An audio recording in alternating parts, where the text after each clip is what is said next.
Okay. This is for the tiered structure. So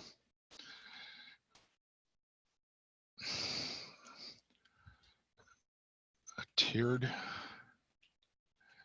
structure. Okay, a tiered structure is really pretty simple. It's what we were actually talking about earlier. We just really didn't call it that. It's just another name for the same thing we were talking about. What it means is this. When we are looking at a business or corporation or whatever, we can do this. This is you. Okay. Now, we want to make sure, again, you are protected more than just about anything, right? We want to make sure that things don't happen to you. So what you do is you will start a business. Now, as a sole proprietorship, again, what do you have? You have liability. What else? All the liability is on you. All of the liability is on you. All the profits go through you. But all the liability is on you. All the accounting is on you. All of the assets are under your control. But everything is under you. And up is right. You also that burden just under you, right? Because if I look at it this way, where is again all my liability right now? My liability is right here, right? So what I do is this.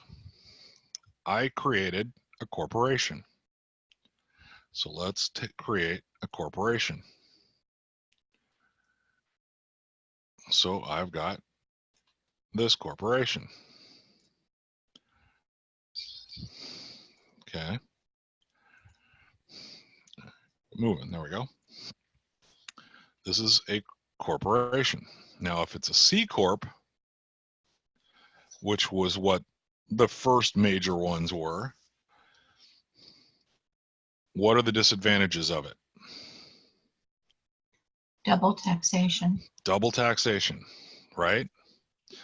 So you look at it and you go, I don't like that so much. But it does have one advantage. What did this shift? Liability. Thank you. So where does all the liability lie mainly here? C Corp. Right there. So we've got our liability here. So let's take our liability and let's stick it off to the side. And let's talk about, so here's our liability circle. And here is our profits. Here's our flow of money. Let's make it look like this. Here's our flow of money. Okay? So our flow of money right now, when it's just us, there's no problem. With a C Corp, we get double taxation, right? Mm-hmm. So we don't like the, and okay, let's do it this way too. We'll even make it easier. Let us draw here. We are going to create the tax circle. This is the dreaded tax circle. What happens when you have a C Corp? You have tax here, and you have tax here, correct? Mm-hmm. And that's what we don't like. So we want to move the tax circle. So let's take the taxes and put it over here. Okay. So what we're going to do is this. We are going to say that we do not want our taxation to occur that way. We want it to be different. We want it to flow through, right? So, and we want to protect the assets. Here's the next one. We want our asset.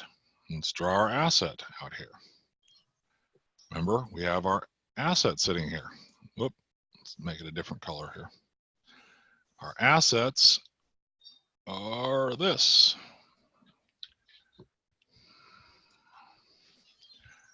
Here's our asset. And when we stack it, when we tier it, what happens when the asset is here? Where is the liability for this asset? For this asset, where is all of its liability lie? So it's not in a sole prop, it's not in a C corp, it's not in nothing. Nope, it's not in anything. So where it's if I go for its asset circle, it's its liability circle, all of its liability is here, right? Right. So if anything happens, okay, it is going to be under whoever owns it. Right. If it is owned by me, it's within me, so I'm liable for it. If it's owned by the C corp, okay, it's wherever it's at, right? Right. But if I put it over here outside, so if I like I said, if I own this asset and it's just owned by me, its liability is all mine. If it's owned by the C corp, it's all the C corp's. But if I stick it out here and give it its own LLC, remember, asset LLC, now its liability is out here, but its flow, its cash flow, because it's an LLC, how's an LLC treated? Its cash flow works just like an S corp, doesn't it? Right. Yes. So its cash flow is free. And so this is its liability falling just on its LLC, the asset LLC. It's flowing to the C corp, and its liability is here. So now, does it affect me if something happens here? No. No. Now, again, where does this get taxed? Does this get taxed? No, it's a pass-through.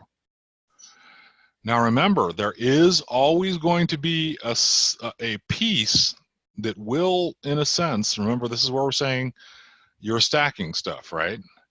There will almost always, because its taxes do not occur here. It's a pass-through. So here's its tax circle. So it's passing its taxes over to here, right? Now, if this is an S corp, not a C corp,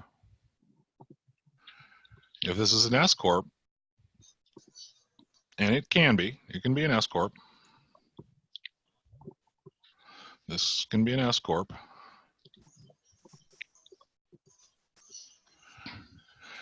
But remember what happens with an S corp versus a C corp. Some of the liability passes through this when it's an S corp. All right, it's not as black and white when you remember that liability circle starts getting a little bit bigger. This liability circle no longer just lies here. It goes more like this now, remember? Mm-hmm. Because this is a flow through, a pass through, some of it does fall in here.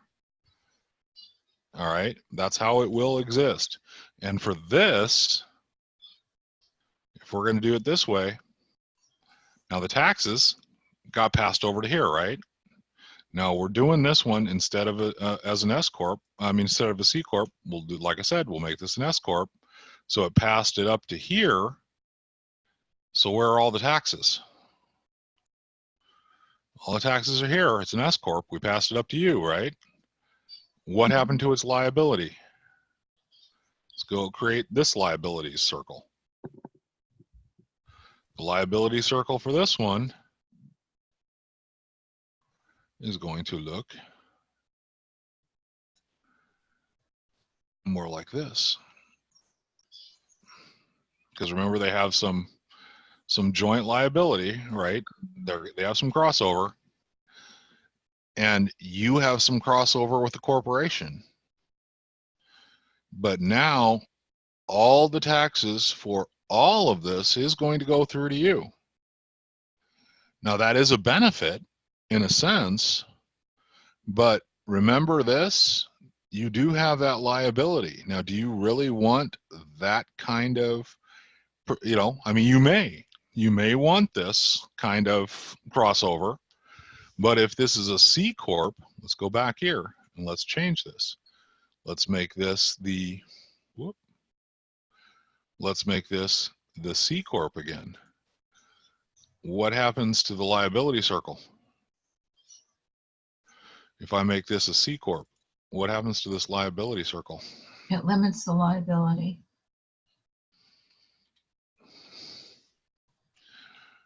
So let's adjust this liability circle based on the C Corp.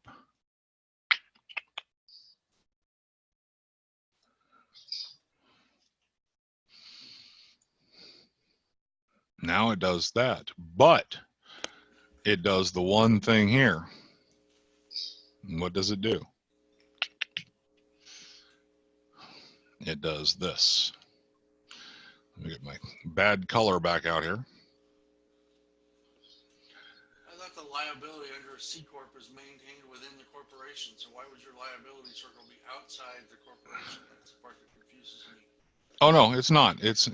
No. I'm just showing that it's just within the. It's just the corporation now. The C Corp liability is really just the corporation. This asset has some that passes through only because this asset is an LLC of the corporation. They share some. They share some liability between themselves here. Remember the liability for the corporation. They share some liability between themselves, between the asset and all, because it's an LLC. All right, if you could make this a C Corp, you could actually make this another C Corp owning this asset. But what would happen then? You'd end up with another tax circle. If I change this to a C Corp, you could actually do this and move this circle out here. I understand that part. I was thinking about the liability around the C Corp. I thought that was maintained within the C Corp. So it is. That's why you can just see it. It seems that threw me. I'm like, I thought the liability was maintained. Oh yeah, well, I could draw it within here. I'm sorry. I just drew it just. Okay, I could draw it like that, but I just drew it so you understood that it was just incorporating the C Corp is what I meant. Okay. Yeah. No, I meant to just show it so you could just see that it's just the C Corp. And the tax now, that's what happens here. Is now this is an LLC. Now its tax is just itself, but it passed its tax here as an LLC, but I can change this. I don't have to keep this as an LLC. Remember, it can be a bad thing. What would happen if I did this?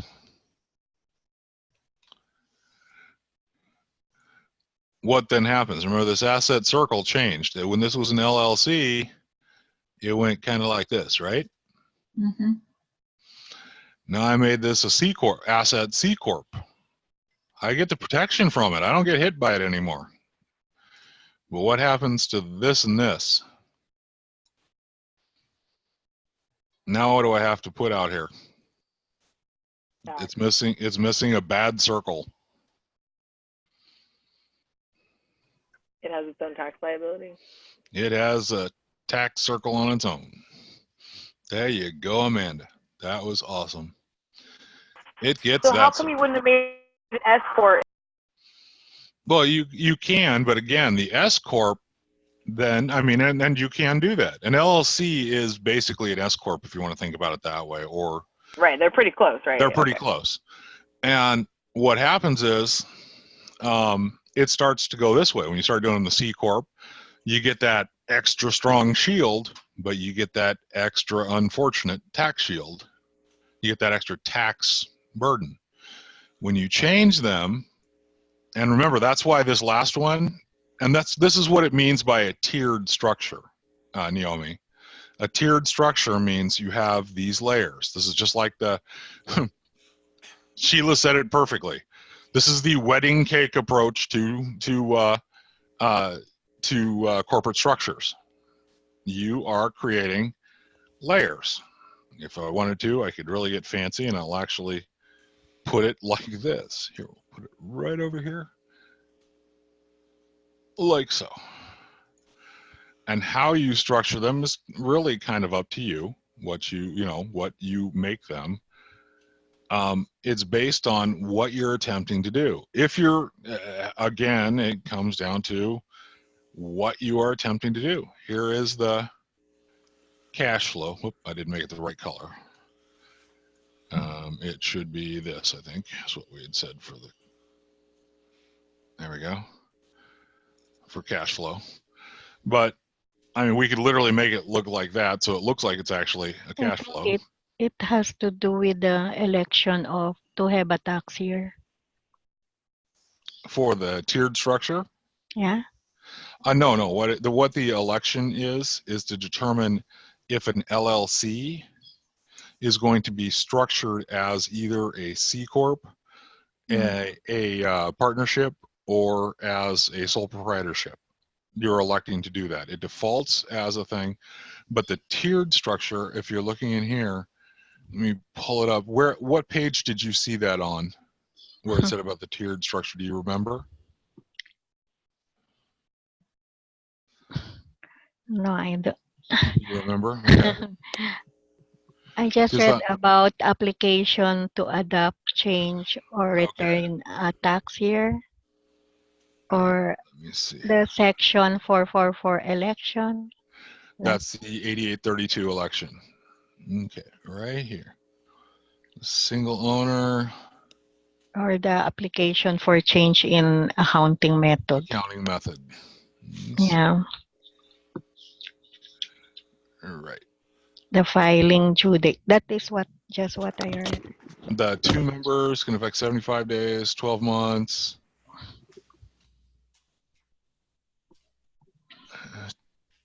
I think before the filing due dates for entities, I've read that.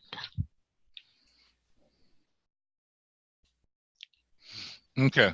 I'll go through here and make sure that there's no other references in there. And I'll get back to you on it so that I'll make sure that there's no points that I'm missing here. No EIN is required.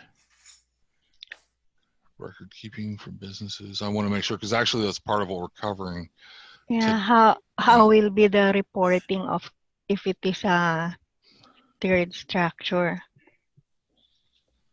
The return, it will be different calendar year, fiscal year. Yeah, fiscal year versus calendar year. You can elect any date. Most people do calendar year, but Calendar year, because you can do a fiscal year, but really it's just actually easier to do a calendar year than a fiscal year. It throws everything off when you do the other. I'm just trying to see if I see where it says tiered structure, but usually what that means is that's why I'm trying to see if there was any other reference to it, and I don't know where they would be putting that. But this is, Sheila, can you think of any other way they would be referencing a tiered structure? Because this is the only tiered structure they have in business normally. So it was referring to taxation is what it was referring to in fiscal year. No, I really can't. But anything is possible with the IRS. Yeah, that's why. Noemi, I'm going to go back through there and make sure that there's not something I'm missing on that. Yeah, you can go on your lesson. Yeah, I'll double check to make sure, but this is actually what it means by a tiered structure. Yes. Usually, it's meaning that each one is a different corporate structure, and how it's structured determines its taxation structure. In other words, like we said, this is the tax circle, and this will be determined by what this is. See, I can take these out and make this, if I change this to an S corp, and I change this to an asset LLC, what it does is it takes those two out, which saves me all their taxation, but it does do the one thing here, which is shift that just a little bit, because there is some bleed over. Now, what does that mean? That means that because there is some pass through, is just mainly, and again, mainly if you do something that's questionable, you have some liability for it. Okay. And that's what actually it looks like, a snowman now. But yeah, but yes, that what that does is the tiered structure means where do things lie taxation wise. And what we did was by just simply changing these corporate entities, what they are, we took out that tax requirement here and allowed them to pass through up to one level. Okay, That- Ryan, Yeah. when you're talking about election of tax year and a tiered structure, is that referencing that the tiered structure has to have the same tax year?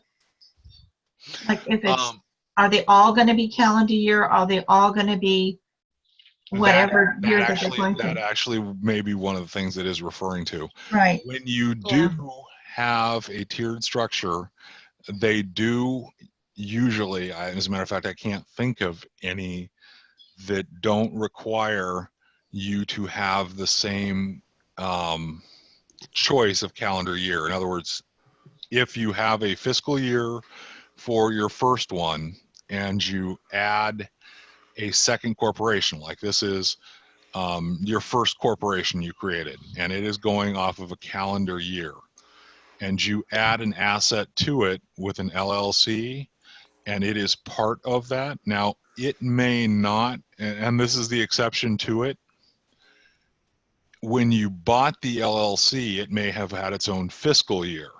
Yes. Yeah. Now, that is the only exception in a sense, because one is going off of a fiscal year and one is going off of a calendar year. But usually if you create the asset, in other words, you are establishing the LLC, and I'm saying this, the usually it must adopt the same accounting year method as the parent corporation. So in other words, if I'm going off of a calendar year and I create an LLC, it must take on a calendar year accounting method. But if I acquire the year, now that is going to be an exception. If I do acquire an asset, which is in an LLC, like I buy up an LLC, and this one exists and it's going off of a fiscal year, now think about it, that will throw off, and it throws off your accounting method. And I'll be honest, it throws things off, way Big off. time. Big Yeah, time. when I was working with a CPA, Yeah. we had situations where we had to change the tax year Yeah. because it had to coincide with the other entity. Yes.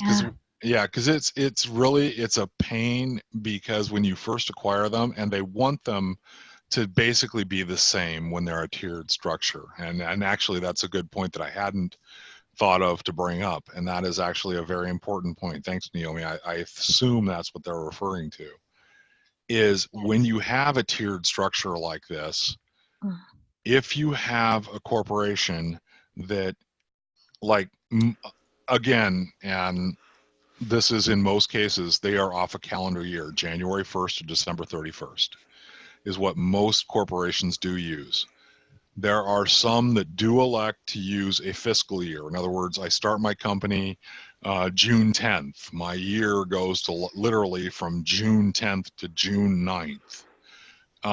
Why you would ever do that, I have, honest to God, no idea. It throws everything off. It throws off your tax cycle and everything else, because the IRS still runs off of basically a normal tax year, and you have to adjust your schedule to coincide with that schedule, but you are doing your accounting based on an outside tax year. And I'll explain a fiscal year versus a calendar year here in a little bit, because it really is a pain. Now, the pain comes in when you do this, and I think I know what they were referring to. Let me go here.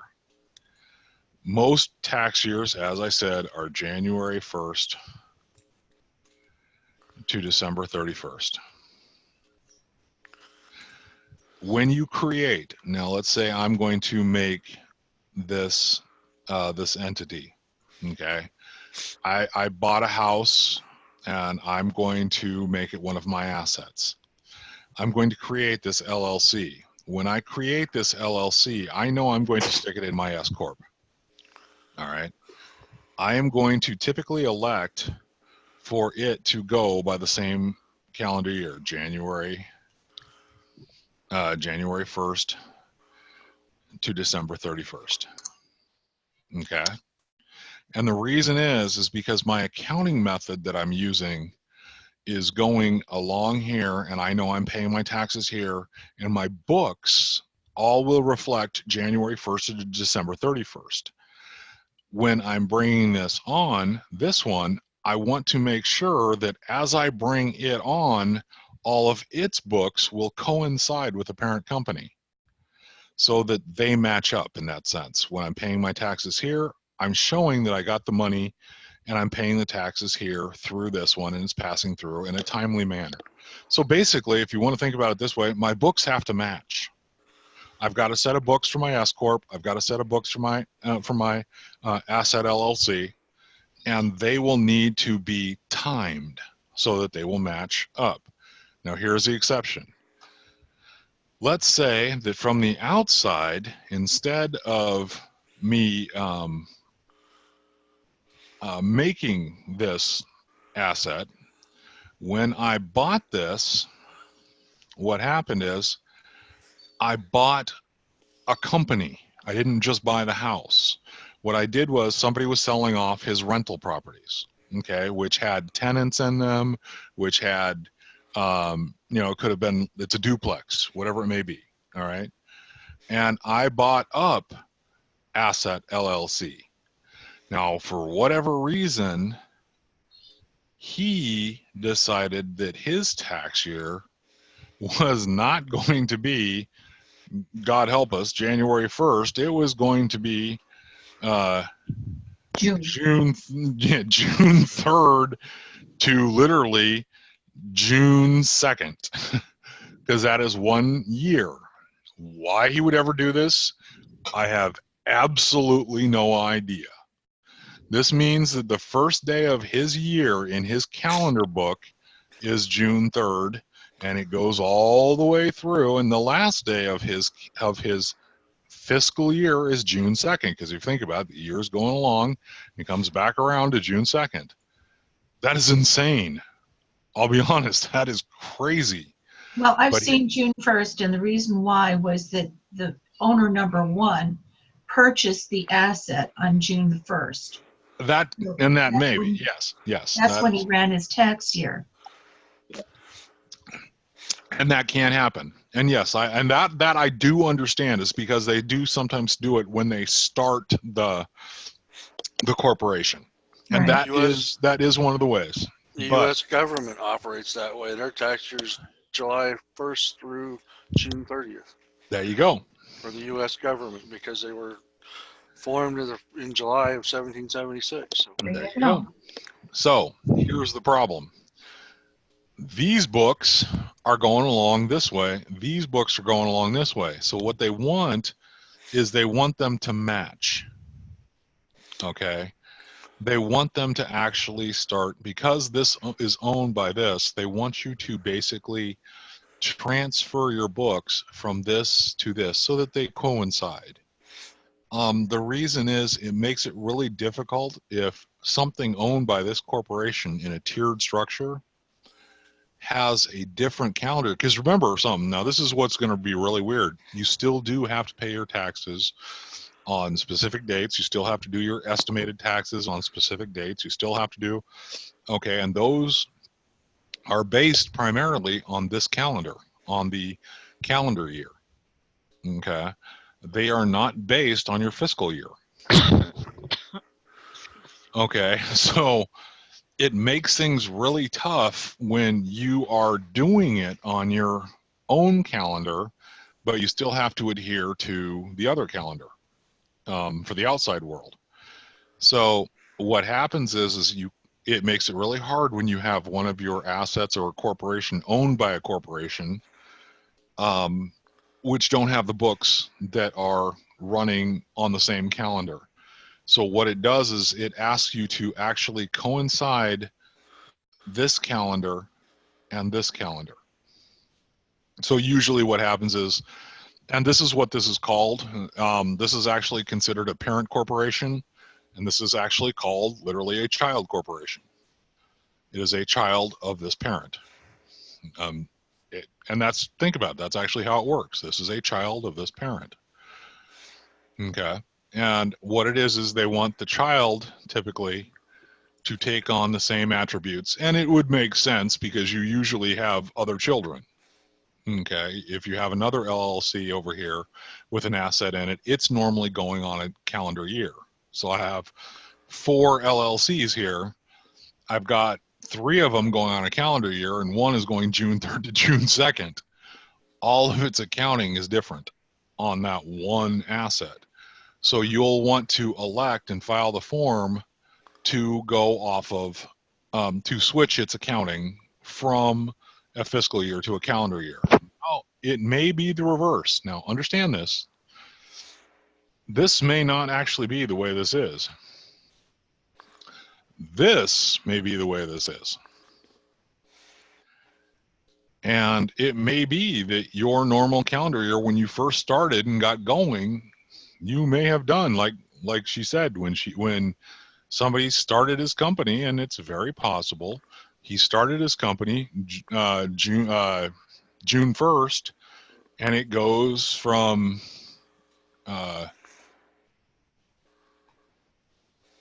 May 31st. Mhm. So it goes from June 1st to May 31st. And it may be that you acquire an asset that is on a calendar year and you want it to switch to your accounting method. And you want to change it from, you want to go literally from this, you want to have that one change. So you are telling it, instead of that, you want it to go that way.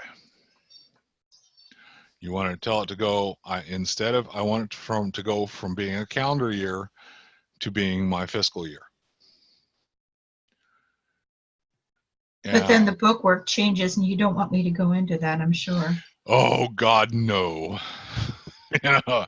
Actually, Sheila, I do. I want you to give us a summary of what happens when that does occur, because we do have to understand some of the bookwork. What occurs when that happens? Okay, so you have the floor. Let me stop sharing here. Oh God. So if you're changing it from, let's say, June 1st to January 1, then you have to disregard everything that happened from January 1 to June 1, and then you're going to take up that corporation from June 1 to the end of the year. And then the next fiscal year, you're going to start with January 1 and go through December 31. Because prior to that, it was owned by another company. It's like it was sitting there in neutral space for that time. Exactly. It's like, but then the other companies would be going from January 1 through December 31. Exactly. So for that period, you almost have no accounting. Correct. So it would be 0. Yeah, it becomes a real pain when you try to shift, when you have to shift them. Mm-hmm. accounting involved means your books don't exist in a sense during Right. that time period. And it's it's a lot of work. It's actually more than we really need to know in that sense for this, but it's important for you guys to know. All right, so for accounting purposes, the accounting year, there are 2 accounting years you can choose basically.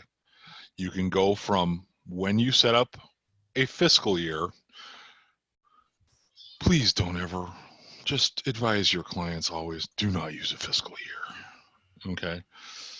I know some of them do it, just don't. Okay.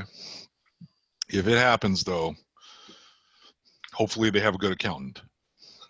Okay. Because their reporting has to, hopefully they have a good accountant. But there are 2 types. There's a fiscal year and there's a calendar year. We all know the calendar year. Everything falls good old fashioned January to December. Taxes, if you're an individual, April 15th. Goes through quarterly. You're broken down into those 3-month periods. Okay, that's a calendar year. Makes it much simpler. When you're paying your estimated taxes, quarter 1, quarter 2, quarter 3, quarter 4. Taxes, April 15th. October 15th for final deadlines.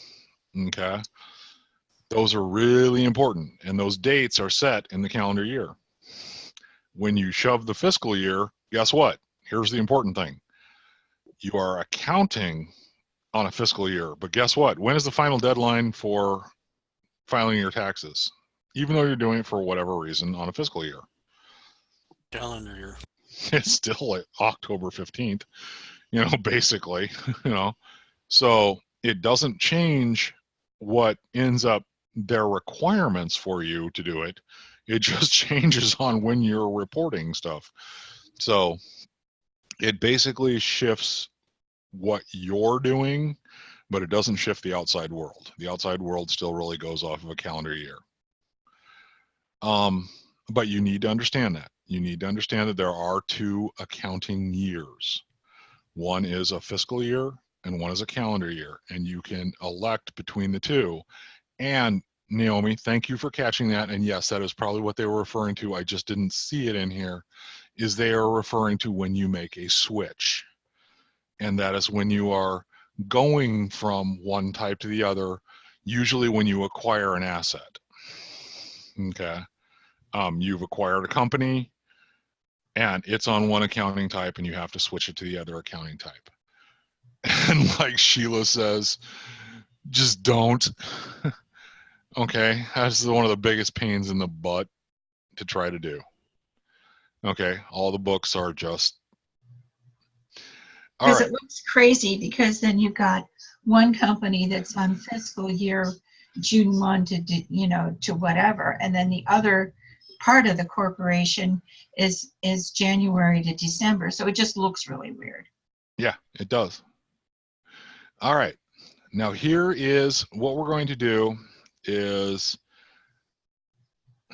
actually I'm going to skip over that. There is a section of the election rules that I am going to only explain when I go into a little more detail about the specific taxation between the company types, but it is based on when you elect an LLC. I'm going to go into one section. I'm going to talk specifically about forms. And when you have it, there is a form, the 8832. When you form an LLC, because this section is a little bit complicated, and I would rather push it a little bit later, because it's just going to throw something in there that's a little more complicated. You elect to determine what type of LLC you are. It's one of the only ones that does this. It's the 8832 form. And it's saying if you have 2 or more, I kind of explained it, if you have 2 or more people in it and you don't elect to be anything, what happens? It defaults. Defaults to what? Partnership. There you go. So you already know the most basic one. That's awesome. That's the biggest thing to know. It defaults to be a partnership. If there is only a single owner, A single owner. Sole proprietorship. That's what it is. It's basically a sole proprietorship with an EIN number. So that's what they are. The only other one is when you get really weird and it's an LLC that you have elected to run as a corporation. And then there are some rules which I will get into because I don't want to throw the numbers at you, but there are some time deadlines. And what they are is it defaults to be a partnership, but it cannot take effect more than 75 days prior to the election is filed. We're not going to get into that. Not yet. I'm not going to get into that until we get into the details about the form. I want you to understand the concept first, and you do understand what it means. If you default and have two people, it's a partnership. If you have one person with an EIN number, it's a sole proprietorship. You can elect to be a corporation as well, to function like a corporation. That's the important part of the 8832. The exact number saying so many days and when you can switch it, we'll get into that later, okay? I don't want you to concentrate on that yet. All right, let's talk about the number. There are some specific things that the number, and that's the important number. You have your number. What is it? Social security number. Right off the bat. Did you hear that? Give that girl a candy bar. And what is the other one? EIN. IN. There you go, Sheila. Right off the bat. Now, there are a couple of requirements. If a sole proprietor has no employees and that sort of thing, okay, no problem, right? There's an important word there, okay? Has no employees. He's a sole proprietorship. What does it mean by employee? Does it mean I can't have anybody work for me? The specific definition of an employee, is that what you're looking for? Very good. I'm looking for kind of what it means by an employee. You control what they do, how they do it, and what their hours are. Oh, you are so good, girl. You are so good. Now, if I'm controlling all that and saying when they got to come to work and all this, typically, what does that mean I am, and how am I going to pay them? You're the employer. I'm an employer. You pay them with a W-2. I can't have a sole proprietorship then. I have to have an EIN number, because if I'm telling them when they have to be to work, I'm paying them, basically by the hour or, that sort of thing. And I'm not really, I basically have to take out Social Security. I have to take out, all of the deductions. I have to take out the federal income tax. I got to take out state. I got to do all the withholdings. All the reportings. All the reportings, all this I have to do now, because I'm telling him everything. And the important thing was, it's a W-2. That becomes a W-2 employee. Now, if I have somebody do a job for me, okay, and they're a business, I just pay them for doing a business. Or if I have somebody just do a job for me and they're just a person, I can give them a 1099. Okay. Then I do not have to have an EIN number. Okay. I, as a person, can give a 1099 to somebody. But if I have to give them a W-2, I've got to have an EIN number. And it starts coming down to, there are a couple of other requirements here.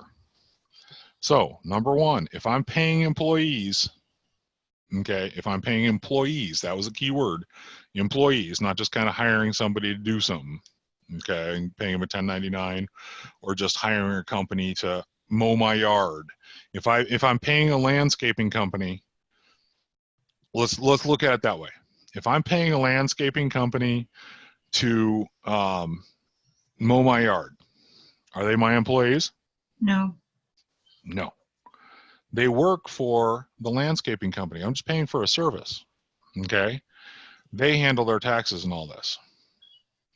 All right. Now, if I've got somebody and I'm trying to think of what would be a good example. I'm out of my house. I've been running a type of business, something myself.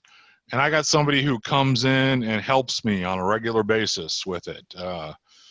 I do painting. How's that sound? I do painting houses. And I got somebody who comes with me and helps me occasionally on a job. Let's do it that way. I got somebody who comes and helps me once in a while on a job. Is that a W-2 or is that a 1099? 1099. There you go. He comes to occasionally and helps me on a job, right? Now, I'm doing painting. He's there Monday through Friday. We are going every, to job he's there Monday through Friday, 9 to 5. Takes his breaks, that sort of thing. What is he now? Employee. He's an employee. I'm telling him basically he's working for me 9 to 5. He's taking his breaks. So what was the difference between them?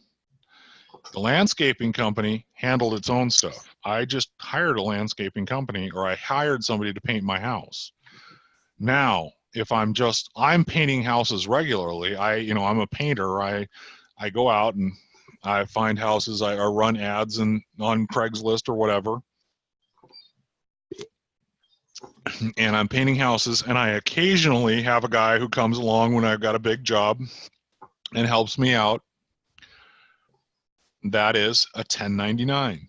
He's not a regular employee. He doesn't work for me all the time. Okay. He's not getting a 1099. He's not getting a W-2. Okay. Now, do I need an EIN number for him? Do I need to get an EIN number when I've got just him doing it occasionally? No. No. Nope. Because I'm just got him occasionally, and I'm just paying him with a 1099. I can write him up a 1099 and give it to him. But I'm doing it all the time now. Same thing. I'm still painting all the time, but he's coming with me all the time. And we're doing this on a regular basis. We're doing this like Monday through Friday, all the time, 9 to 5. He's with me. We're painting this thing regularly. We're doing job to job to job. We're taking our lunches, all this stuff. He's now an employee. Okay. So I now have to have a 1099 because an EIN number, because I cannot have him as a regular employee and pay him as a 1099. Okay, because I'm specifying his hours, his breaks, his all this on a regular basis. Okay, I'm not asking him basically, can you do this job with me? I guess that would be the other kind of criteria. When you're doing it, you're pretty much telling him you'll be working from this to this. Okay. In the other case, you go, hey, I got a job. Can you help me out with it? That was the other way. I've got a job. Can you help me with it is the 1099. That's how you would look at the difference between the two. And there's actually a specific form in there to determine if you're an independent contractor or an employee. And that's actually one of the biggest considerations.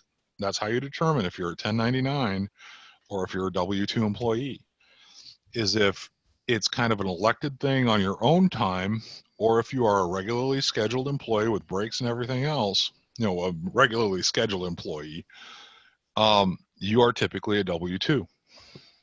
Okay. And the biggest thing is if you have employees, you cannot be a sole proprietorship. You have to have an EIN number. That's the first criteria. So if you have regular W-2 employees, you have to have an EIN number. Not to muddy the water, but there's a new Oregon law that states that you can't have somebody work for you as a 1099 worker if they're doing the same type of work that you're doing, like a painter hiring another painter. It has to be W-2. So yeah, they're trying to put that in there.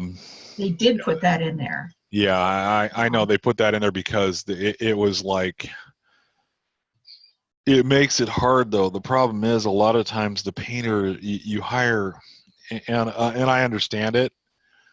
Unfortunately, the problem is a lot of people like that, especially contractors, they're a subcontractor in that sense, and that's how you technically get around it, is if Right. they're a subcontractor, because they're still 1099 then, but you hire a subcontractor to assist you on the size of the job, because if it's a regular house or suddenly it becomes a building, Mm-hmm.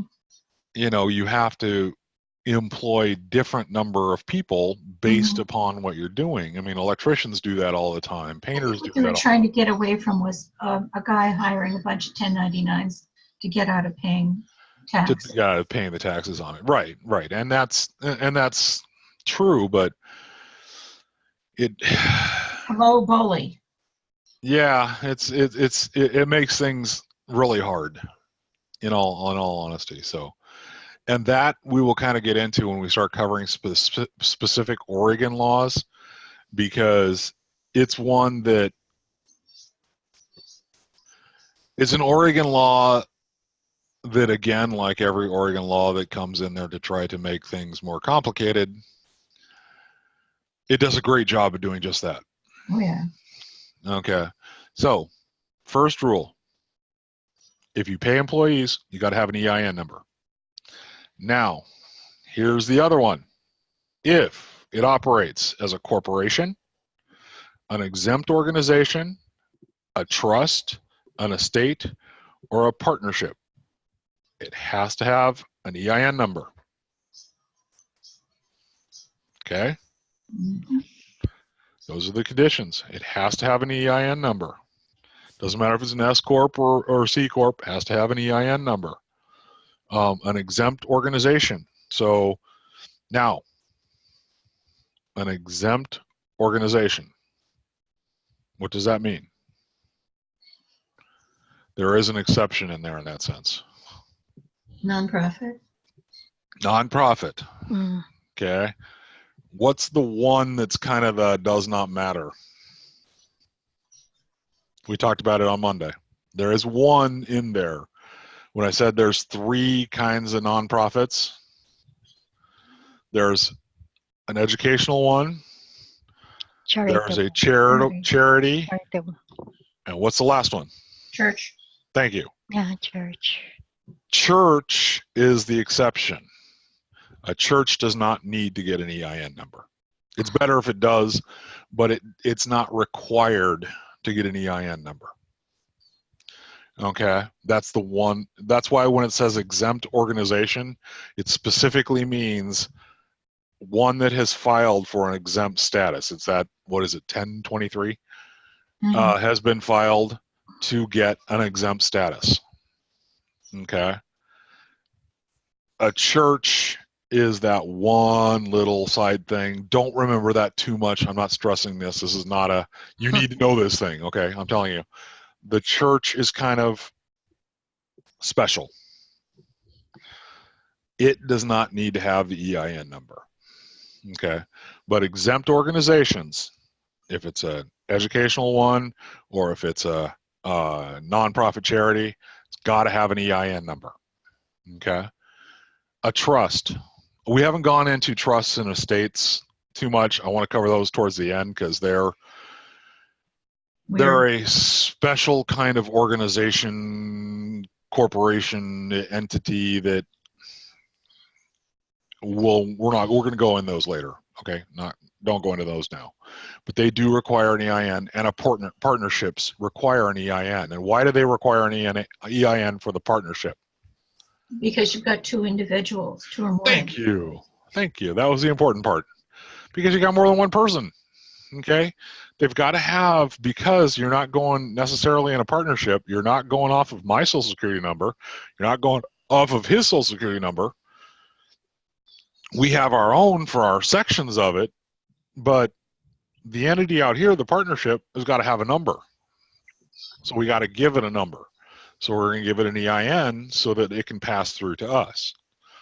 The sole proprietorship has that number. I've got my number.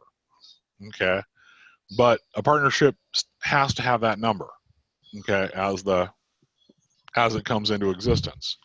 So basically, think about it that way. If we are bringing something into existence over here, that entity that we're giving birth to, that baby, that corporate baby, we got to give it a name. We got to give it a number. Okay. All right. So that's how we do it. If we are giving birth to that corporate baby, be it whatever form, a partnership, an LLC, a corporation, an exempt organization, a trust, an estate, it's got to have its own special number to identify it to the world. That's its EIN number. Okay. All right. Now, there's also another one. If it files any of the following taxes: employment taxes, excise taxes, or alcohol, tobacco, and firearms. Any of those, because that's how the IRS tracks it, especially the alcohol, tobacco, and firearms, believe it or not. That one's a big one. They track a lot of the sales of them through that. And excise tax is a big one because that's the sale on any large items. A lot of times property is sold that way. Clark County has excise tax on the sale of its property, going through back and forth to for the properties. So excise tax, gas has excise tax on it. Anything that sells something that has an excise tax on it, employment tax, or alcohol, tobacco, and firearms. That's just, remember that list. I know that that's bad, but that is one of the lists I would suggest you just remember.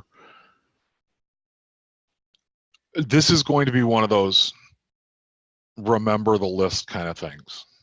And I'm going to give this to you as remember this list for an EIN.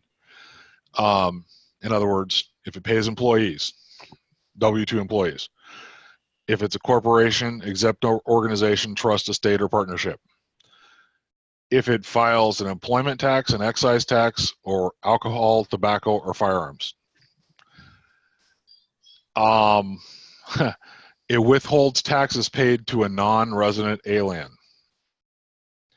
What does that? What business would withhold taxes paid to a non-resident alien? Farming. That would be a good one, but let's think of a much bigger one where a non-resident alien comes in. Farming, yes and no in that sense. They're supposed to. It normally doesn't in that sense because a lot of times they're Programming. Professional sports. There's one big one that you guys have just totally missed. And it's one especially because I have to deal with it all the time because my wife comes and hits me in the head about it all the time because of how she has to deal with it. Where does my wife work other than here? I don't know. Eleni, casino. Thank you. Thank you. My wife is the chief auditor for the lead auditor for the ALNA. And she's licensed by the state and represents the ALNA to the state for the IRS and to the IRS for the casino. And we actually just had to go to a thing up in Washington to meet with the IRS agents to learn about more of their filing requirements. And one of the major things that happens is people come to the casino all the time. People come to the casino and guess what they are? Aliens. Non-resident aliens. There are resident aliens who come all the time. There are non-resident aliens. Now, the major difference is if they have their green card or not with them. That's the important word. With them.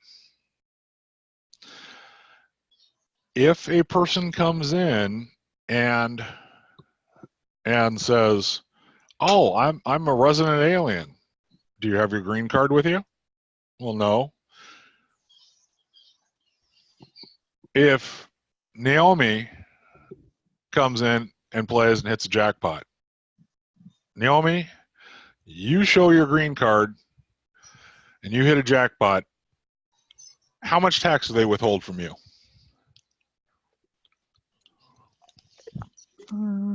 Do you have an idea? 10 or 20%. Same as the U.S. citizen, Same as a U.S. citizen, 20%. 20%. Okay. 20%. You walk in there and you hit a jackpot, and guess what? You're a resident alien, but you don't have your green card with you. How much do they withhold? 35%. 30%. Why is that? The IRS knows that they necessarily can't find you, and there's going to be maybe issues with that fact. So as a result, they require businesses which have to withhold taxes for non-resident aliens at a higher rate, or ones which cannot show their proof of residency at a higher rate. And they have to file a special form, which is, I cannot remember, it's an S, I think it's a 1042S. I cannot remember offhand, anyways. I think it's a 1042 if you're a resident alien, and if it's a 1042S as a non-resident alien, specifically, just because you cannot show that card. And they tax an extra 10% on it. And if you are doing this, if you tax people who are a non-resident alien, guess what? You've got to have an EIN number. You have to be federally registered with an EIN number.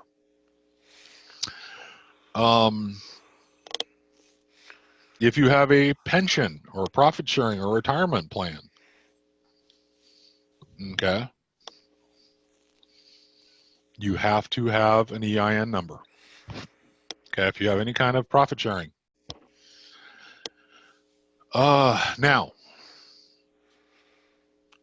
when do you have to get an EIN number? Here's the next one. This is kind of important. Now, this is, let's say I've been working as a sole proprietor. Okay. And when would I be required to get an EIN number? If you have an employee. Pretty much anytime there's a change. So let's say I incorporate. Okay. I decided to incorporate. I have to get an EIN number. Okay. Or I take on a partner and I become a partnership. I have to get an EIN number. The other one now, this is kind of cute.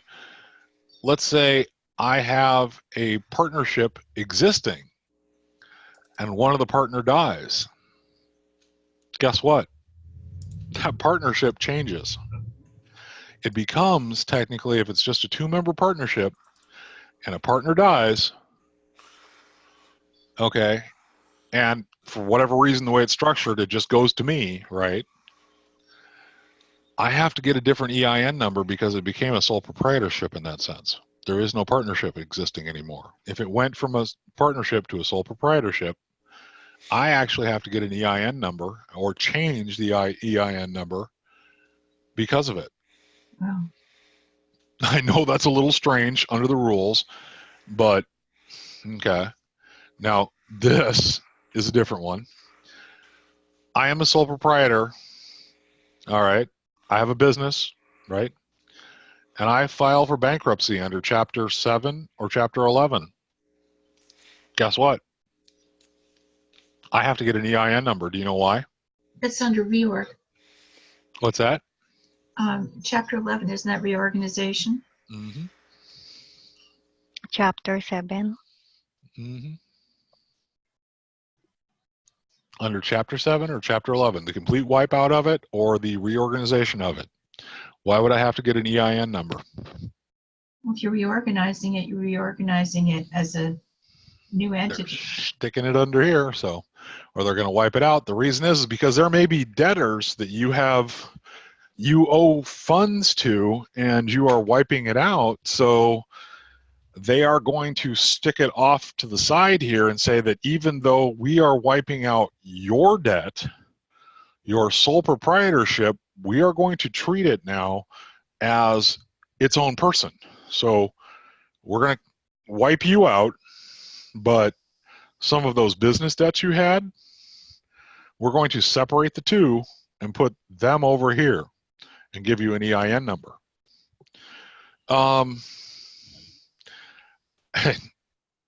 You have one partnership, and you're going to terminate that and form a different partnership.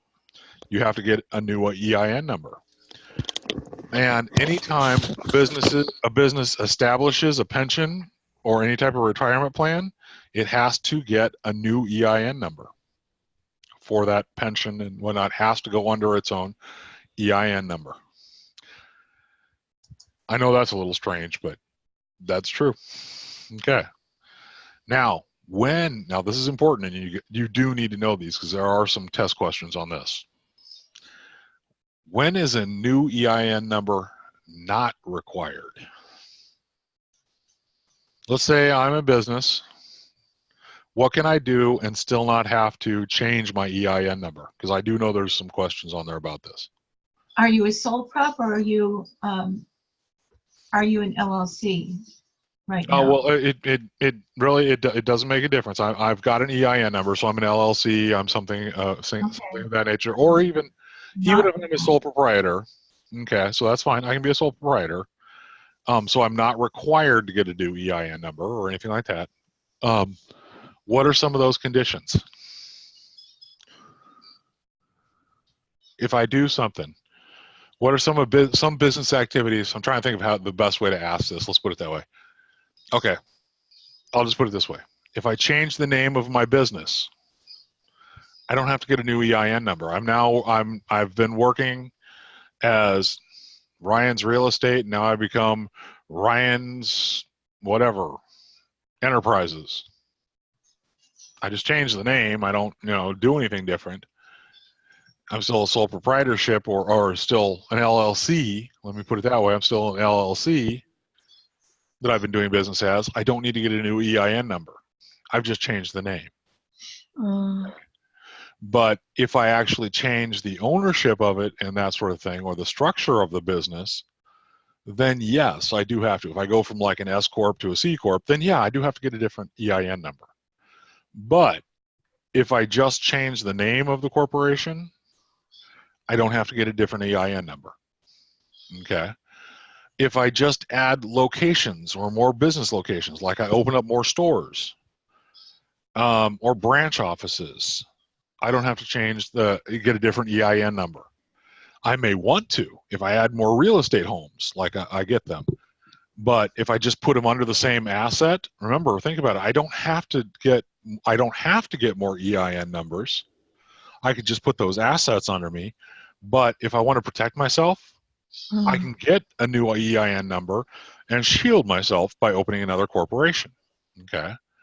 Now here's the other one too. If a sole proprietor operates multiple businesses, so I have a painting business, I have a real estate that I do, or whatever, and I've got all of them related here.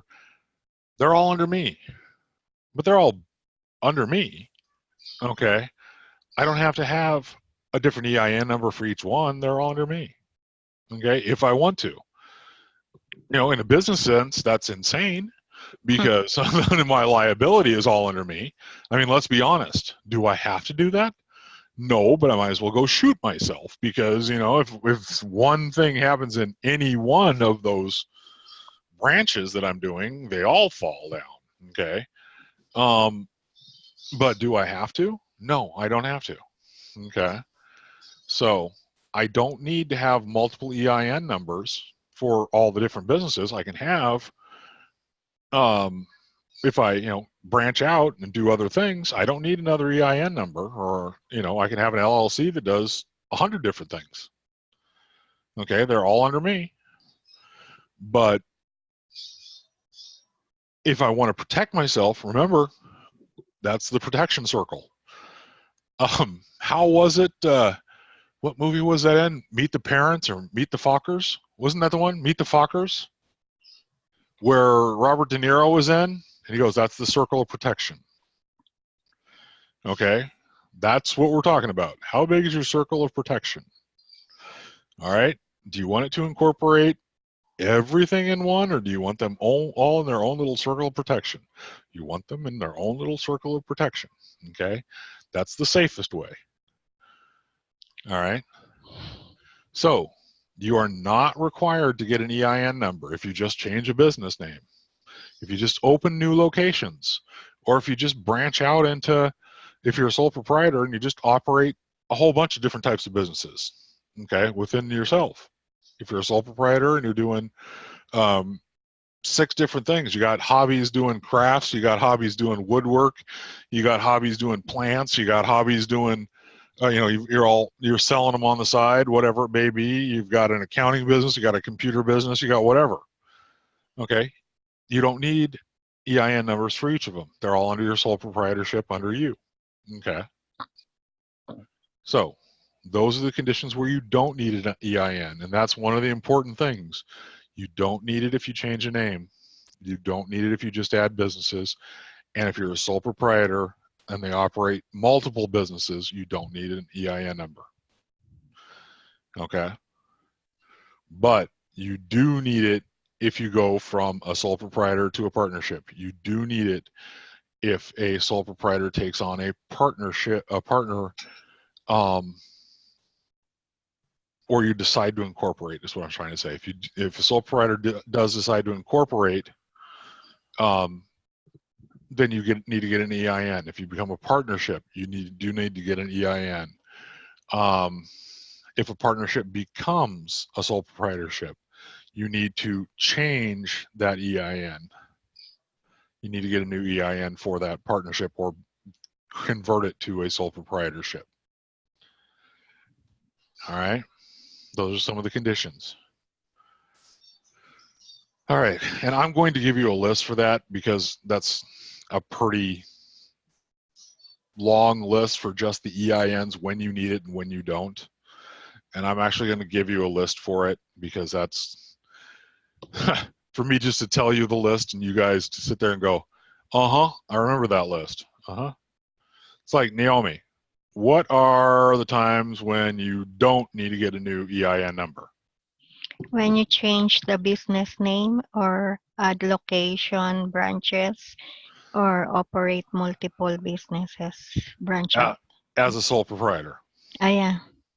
There you go. She did it. Oh my God, I stand corrected. I was going to say that I didn't expect you guys to remember them just by me rattling them off, but she did it. Wow. Okay. I'm impressed, Naomi. That was good. That was awesome. I have a question.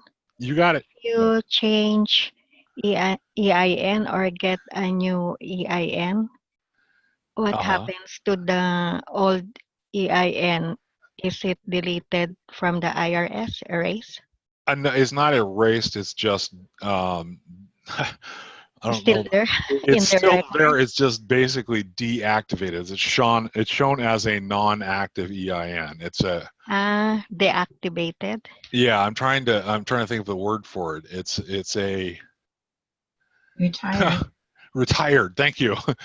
I was like, I kept thinking dead corporation. I'm like, it's a retired number. Thank you, because it doesn't ever lose that number. It's now assigned to it for eternity to that corporation, because no other one can use it, because anytime it needs to be referenced to, it's still assigned to it, but the number is retired for that entity. Thank you, Sheila. That was perfect. I could not think of the word for it. No problem. Okay, thank you. Yes, it becomes retired. All right. Bookkeeping. Yeah. Keeping records for businesses is a whole lot different than keeping records for Bob. The reason is, and unfortunately most small businesses seem to treat record keeping for small businesses like it is record keeping for Bob. Mm-hmm.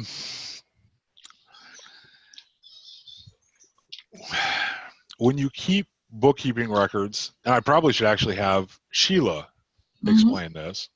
Actually, I'm going to do that so you guys understand this. For those of you who don't know, Sheila actually does bookkeeping. for businesses all the time. Okay. This is her life. She involves the accounting ledgers, the journals, the accounting, all of the reporting. That's what she does. And it has in itself time records as to what records are required to be kept and how long they need to be kept and what needs to be reported when, and what statute of limitations are established saying you need to keep these records for so long. These need to be kept for so long. And you know what I'm going to do? Sheila does this on a regular basis. Sheila, if you don't mind, I want you to go over this. So you're required by the IRS to keep records for minimum of 3 years, but the rule of thumb is you should keep them for 7. One big problem that most people have is that they commingle assets, meaning that they use their personal bank account or they use their personal credit card to buy things for the company. That's a huge no-no. So when you establish a business, as you know, as an entity. That entity needs its own record keeping, its own bank account, its own credit cards, its own everything. So as far as keeping records for the company, everything that flows through the company should be kept as a record of what is spent for the company, even if that is something that you spend out of your pocket, in which case it's booked as an owner's investment. When you have money coming out of the company, it's not a cookie jar. It's an owner's draw. When you're an LLC, it can be an owner's draw. Same with an S Corp. It's usually advisable in terms of Social Security with an S Corp or C Corp to go through payroll, because otherwise you don't get any Social Security credit for it. When you have bookkeeping, you're keeping what's called a general ledger. The general ledger is basically a record of all of the accounts for within the company, all of the assets, all of the liabilities. And when you're doing bookkeeping, you're showing what is coming in as income and what is going out as expenses, and it all goes into that general ledger. When you're doing a profit and loss, it's showing your income and your expenses. When you're looking at a balance sheet, you're looking at assets and liabilities. And that's bookkeeping in a nutshell. That was awesome. That was perfect, actually. So what you were saying, to recap basically, is when you are doing business accounting, first, most important, you never commingle. And that's actually one of the worst things that most small businesses do. Most sole proprietors think that they can have everything coming in and out of their bank account. Even if you're a sole proprietorship, do not have the same account from where you're paying all of your personal bills to where you pay your business bills. The reason is they are not the same thing. You as a sole proprietor are different than yourself in that one sense. So even as a sole proprietor, you should open up a bank account for your business entity in a sense. Open up 2 business accounts. Open up 2 checking accounts. One for where you do all of your grocery shopping, where you pay your personal stuff. You go, buy your Christmas presents or whatever it is here. And one for where you run all of your business expenses, where you buy your stuff for your painting or your whatever you're doing as your sole proprietorship. Make sure that they don't intermingle, okay? And when it comes to record keeping, okay, sales slips, mileage logs, receipts, everything. You put them by month. Okay, you just keep track of them. They are broken down usually by what the expense is. And now, there is one thing. Sometimes it does happen where you are over here, and guess what? There's been days I pull out my wallet and I have my credit card instead of the company credit card on me. What happens when I need to make a purchase?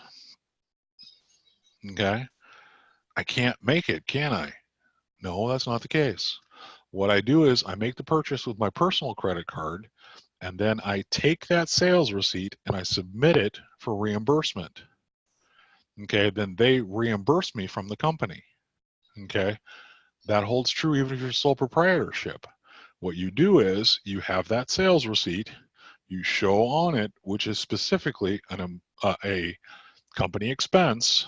You then keep that receipt and you pay yourself with a check from the business, so you can account for it. In other words, the biggest thing for bookkeeping in a business is you need to be able to account. Remember we were talking about the church, how its biggest thing is to account for all the money that came in and all the money that came out? The same holds true for a business. That's how all the businesses need to operate. When you're keeping records, Sheila was right on. You keep records for the IRS for 3 years. You keep withholding records, employment withholding records, typically for 4 years. And honest to God, keep them for the 7. The reason we say that keep them for the 7 is because, ironically, they can come back for 7 years against things, and you may have to show records if you get sued up to 7 years later. Okay, it's really hard to sue somebody after 7 years. It becomes more and more difficult the farther back it goes. But Sheila was right on when she said, even though it says for the IRS 3 years, the IRS usually doesn't go back farther than that because it really becomes hard to go back 6 years, 7 years, 5 years. So they usually only go back 3 years. Okay, if there is withholding, employment withholding, they suggest 4 years. Okay, that's just the IRS rules in that sense. But keep the records for 7 years, lock them up. The reason is a person on the outside can still sue you. Okay, and if there's an expense that you have to explain, or there's a receipt you need to come up with to show that you did pay somebody, it's better to have the receipt. And so it's better to keep it for the 7 years. Okay. Bookkeeping. When it comes to the bookkeeping itself, you're going to have a general ledger showing everything that came in, everything that went out. You're going to show everything that is an asset, everything that is a liability. Okay. All the profit and loss. That's basically what your bookkeeping is, so that you can keep things like, as an individual, you want to make sure as a person you have all of your, for the sole proprietorship, or for even if you're working for a company and you have expenses yourself, anything you spend for the company, okay, keep the receipts. Keep a copy for yourself, and then the copy that you turn in for your expenses. Mileage, okay, keep a copy in your mileage log. And by the way, here are some guidelines. What needs to be on a mileage log? Anybody know? It has to have the date of the trip. It has to have the mileage going from either at your house or your place of, okay, from client 1 to client 2, from client 2 to client 3. So you need the total mileage for that day. And if you're keeping actual expenses, you would keep the actual expenses for your vehicle. There you go. There you go. And normally you could even put a blurb on there, a purpose of the trip, so that you can justify it. Sometimes they say, well, why were you going there? Usually if they can see clearly that it was a business trip if you were going from this office to this office. But let's say you were going because you had to go get something from the office and you're showing, I went to Home Depot. Why'd you go to Home Depot? And you're going, oh, I was going there because I needed to pick up a part for this or whatever.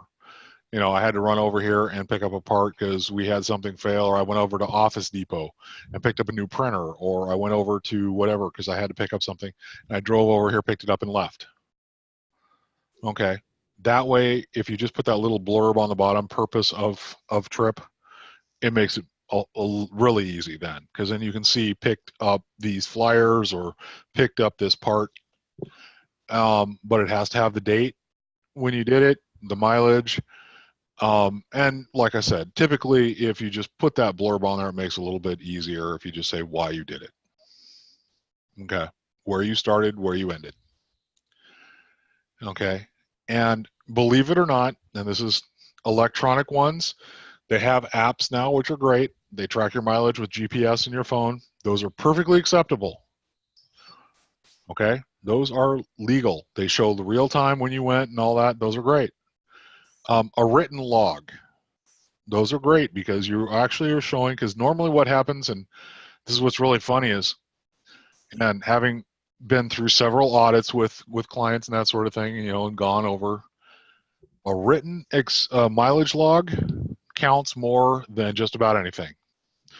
As long as that written log does not look like it was written yesterday. By that, it means that typically it's written in different pens, different pencils. You can tell that it was written over several months, and the log looks like it wasn't just written last night. If it's all in the exact same pen for 3 months straight, in all the same handwriting, and there's not a coffee stain on it, there's not a, you know, something like that, I got news for you. IRS agents did not become IRS agents because they are stupid. All right. They became IRS agents because they've done this. And most people with common sense are going to realize that people make mistakes. When tablets sit on your desk, you can see that there are writing notes on it, that there are mistakes on the page, there are tears on the page, they get worn, that they get, you know, it's in your car. All right. If it comes and it looks absolutely perfect, and it looks just like it's in the exact same handwriting, you had the exact same mood, in other words, for every single day for the past year, and you didn't just scribble something, you weren't in a hurry, you were perfectly in every sense for the past year, they're going to know you wrote it yesterday. Okay? They aren't slow. So if it's showing that you had handwriting that changed, if you had pens, I picked up this pen today, I picked up a pencil yesterday, I scribbled it on there. It was on one page, it had, you know, a couple of things, and then it jumped a couple of things, and oh, I missed a couple of them, and then I wrote it down. I couldn't find it for a couple of days. Guess what? That's real. Okay? That's the way the world really works. Okay? If it shows every single date, every single mile. Okay, later, Garrett. I'm glad. And by the way, I will talk to you about getting the schedule, okay? About getting the test scheduled. All right, thank you. You got it, guy. All right, thanks. Bye. So anyways, if it looks perfect, it's going to have less chance of being viewed as being acceptable than if it actually looks like a real mileage log. Okay. Your bills, invoices, if every one of your invoices looks exactly the same, printed up more or less exactly the same, they're going to start to question that. Okay. But if it looks real, most people's accounting, you know, receipts are receipts. They're going to be copies of receipts. They're going to be on paper. They're going to be done in a Xerox machine. You know, they're going to have copied them in paper, stuck them in a book, scanned them into the computer, and you're going to have this, you know, this is how accounting is actually done. Okay. That's what they look for. They're going to want things like the deposit slips, the receipts, things like that, straight through. Okay, and that's real bookkeeping.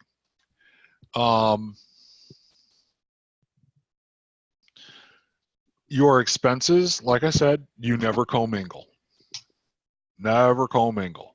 If there is something where you had to pay for something with your checkbook because you only had your checkbook with you, then it becomes a check. It becomes an expense that you submit to the company. Okay? You don't just go, oh, I need to have this cash and take the cash out. Okay? You take that receipt, you show on the receipt the expense, you indicate what it was for, when it was made, its exact purpose right on the receipt so that it can clearly be seen that it was a business expense. You submit it to the business, even though, remember, I'm the business. If I'm a sole proprietorship, I'm a business. You know, you're kind of going, well, why in the heck can't I just take it out? No, because there needs to be a trail. Because Bob sitting over there, Mr. IRS agent, has to understand that I'm going, okay, here's what I did. I had to buy this because I needed it at the time. So I purchased it, and when I did it, we used it for the company. Here's the receipt for it. I submitted it. They wrote me a check back for it, and I got it back. And they can see the trail. The most important thing is that paper trail. If you have the paper trail in place, there can be no question. And that comes down to those ledgers. The ledger is so important. Nowadays, the ledger is typically QuickBooks. I know that that sounds weird, but the ledger is normally QuickBooks. Well, QuickBooks has a ledger. Yeah. Well, I mean, that's how QuickBooks is the accounting software which everything seems to go into. You get the reports out of it. You get the all of your accounting goes into it. All of your reports come out of it. Everything is stored in there. And when you need something, all of your tax information comes out of it. That's one of the most important ones. If you get bigger, you have Peachtree accounting. If you get, whatever starts at scale up. By Sage. It is now Sage, isn't it? God, it's been a long time since I did anything with Peachtree. Yeah, 5 years. So, yeah, it has been a long time since I did anything with Peachtree. Tells you how long ago I was doing something with it. So, yeah. So, each one is basically, they did everything on paper before. Now, all of our paper is currently sitting in front of us in that electronic form. But it's all really done the same way. Instead of now having books of receipts, you have scanned images of receipts. And that's how it works. Your phone has now become, and if you have clients doing this, advise them that scanning with your phone is awesome. Okay, scanning with your phone is one of the greatest things in the world. You have expense programs on there which will dump right into your expense accounting software. Okay, you can just click an image of it, it goes right to it. But how long you keep the records, it's pretty simple. 3 years, 7 years. Okay, 3 years is what's required by the IRS. Again, like I said, 4 if it's withholding tax, that's what they recommend. Keep it for the 7, just in case. Okay, honest to God, keep it for the 7. For the test purposes, it's 3 years. 4 if it's a withholding record. Okay, that's called the statute of limitations. Yes. All right. What else am I thinking of? The last thing is we'll get into is, actually, no, I'm not going to get into that because that is a big thing. We are going to be done for the day because if I started getting into an 8300 and the currency transaction report, that one's major. Most people don't realize how often it does come up. Anytime you're a business, an individual does not have to report it, but anytime you're a corporation, and most corporations, for whatever reason, don't think they have to, all corporations have to do an 8300 if they're having cash of that amount. So, and we will get into that then on Friday. All right. 8,300. An 8300 is a CTR, a currency transaction report. It's anytime you have a, the proper term is currency instrument transaction. So cashier's check, money order, cash, where, what's that? Or Wire. money wire, yeah, where it's transferring. What we will discuss on Friday. Yeah, it's one of the things we'll discuss on Friday because I'm not going to get into it too much because it has to be filed within 15 days of it occurring, and it gets into, there's some complications there, and most people don't think they have to. They're running a small business, but yet they have a large transaction that comes through, and next thing you know, they're in trouble. Isn't that anything in excess of $10,000? Anything in excess of $10,000 is period. You have to report this, and the penalties for not doing it, they will shoot you. Okay, it's like, you know, it's like it's one of those things that you just do not want to. It's What else we will discuss on Friday? we'll actually be going into all of the W-2s, W-9s, those things, and we'll start getting into W-4s, different financial sheets, balance sheets, different types of employees. And we'll get into the most disgusting area that I cannot stand, and that's the withholding taxes and all that stuff. Okay. I personally hate withholding taxes and all that stuff. And we've already covered a lot of it anyways when you did the individual stuff, but when we were covering the W-2s and that, because I cannot stand like federal withholding, that sort of thing, but we do have to go over it in quite a bit of detail because there's a lot that's involved. All right. That will be Friday. Okay. So are we good? Any Yeah. questions? Anybody? Any kind of questions you got? Can even be how to make lumpia. I do know that too. So all right. Questions?